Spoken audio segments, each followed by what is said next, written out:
everyone. This is Miss McCaffrey. We're going to be doing a dramatic reading of Scene 1 of Antigone. I will be King Creon. Mr. Roberts?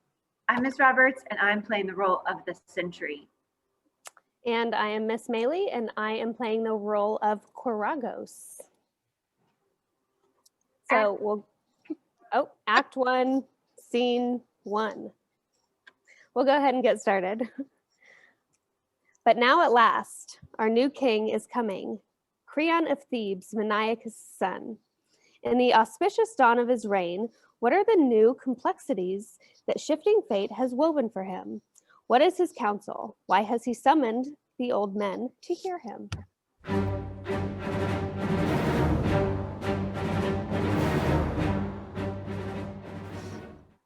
Gentlemen, I have the honor to inform you that our ship of state, which recent storms have threatened to destroy, has come safely to harbor at last, guided by the merciful wisdom of heaven.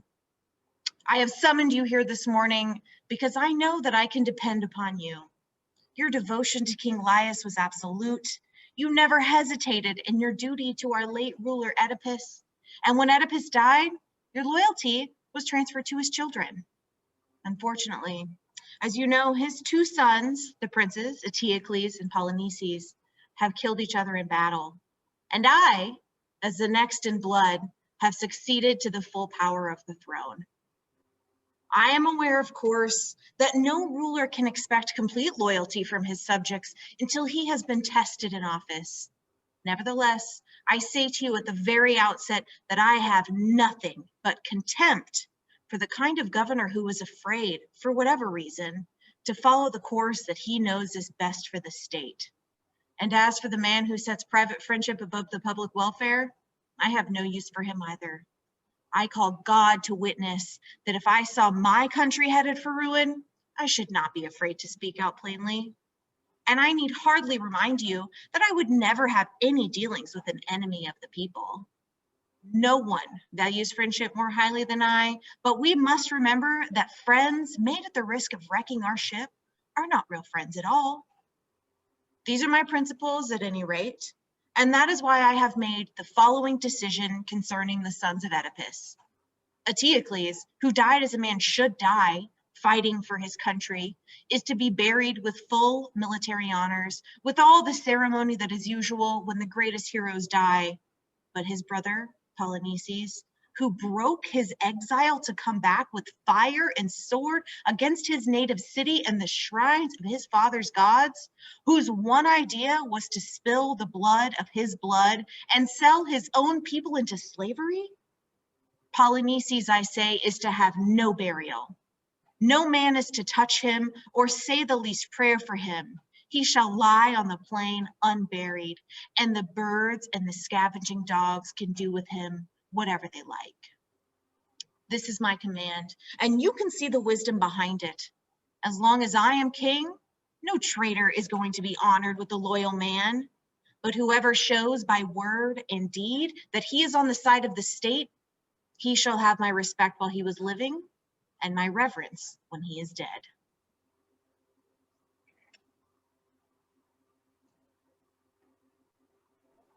If that is your will, Creon, son of Maniacus, you have the right to enforce it. We are yours. That is my will. Take care that you do your part. We are old men. Let the younger ones carry it out. I do not mean that. The sentries have been appointed. Then what is it that you would have us do? You will give no support to whoever breaks this law. Only a crazy man is in love with death. And death it is. Yet money talks, and the wisest have sometimes been known to count a few coins too many. I'll not say that I'm out of breath from running, King, because every time I stopped to think about what I have to tell you, I felt like going back. And all the time, a voice kept saying, "You fool, don't you know you're walking straight into trouble?" And then another voice, "Yes, but if you let somebody else get the news to Creon first, it'll be even worse than that for you." But good sense won out. At last, I hope it was good sense. And here I am with the story that makes no sense at all, but I'll tell it anyhow because, as they say, What's going to happen is going to happen. And Come to the point. What have you to say? I did not do it. I did not see who did it. You must not punish me for what someone else has done. A comprehensive defense. More effective, perhaps, if I knew its purpose. Come, what is it? A dreadful thing. I don't know how to put it. Out with it. Well then, the dead man, Polonices, out there, someone, new dust, on the slimy flesh, new dust. Someone has given it burial that way and gone. And the man who dared to do this? I swear, I do not know. You must believe me. Listen, the ground was dry, not a sign of digging. No, not a wheel track in the dust, no trace of anyone. It was when they relieved us this morning, and one of them, the corporal, pointed to it. There it was, the strangest look. The body just mounded over with light dust, you see. No burial, not buried, really, but as if they'd covered it just enough for the ghost's peace. And no sign of dogs or any wild animal that had been there. And then what a scene there was. Every man of us accusing the other. We all proved the other man did it.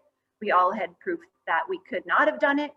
We were ready to take hot iron in our hands, walk through fire, swear by the gods. It was not I. I do not know who it was, but it was not I. And then, when this came to nothing, someone said a thing that silenced us and made us stare down at the ground.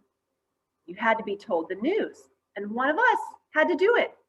We threw the dice, and the bad luck fell to me. So here I am, no happier to be here than you are to have me. Nobody likes a man that brings bad news. I have been wondering, King, can it be the gods have done this? Stop! Must you doddering wrecks go out of your heads entirely? The gods? Intolerable! The gods favor this corpse? Why? How had he served them? Tried to loot their temples? Burn their images? Yes, and the whole state and its laws with it? Is it your senile opinion that the gods love to honor bad men? A pious thought. No. From the very beginning, there have been those who have whispered together, stiff-necked anarchists putting their heads together, scheming against me in alleys. These are the men, and they have bribed my own guard to do this thing? Money! There's nothing in the world so demoralizing as money. Down go your cities, homes gone, men gone, honest hearts corrupted, crookedness of all kinds, and all for money? But you, I swear by God and by the throne of God, the man who has done this thing shall pay for it. Find that man, bring him here to me, or your death will be the least of your problems. I'll string you up alive, and there will be certain ways to make you discover your employer before you die. And the process may teach you a lesson you seem to have missed. The dearest profit is sometimes all too dear. That depends on the source. Do you understand me? A fortune won is often misfortune. King, may I speak? Your very voice distresses me. Are you sure that it is my voice and not your conscience? By God, he wants to analyze me now. It is not what I say, but what has been done that hurts you. You talk too much. Maybe, but I've done nothing. Sold your soul for some silver, that's all you've done. How dreadful it is when the right judge judges wrong. Your figures of speech may entertain you now, but unless you bring me the man, you will get little profit from them in the end.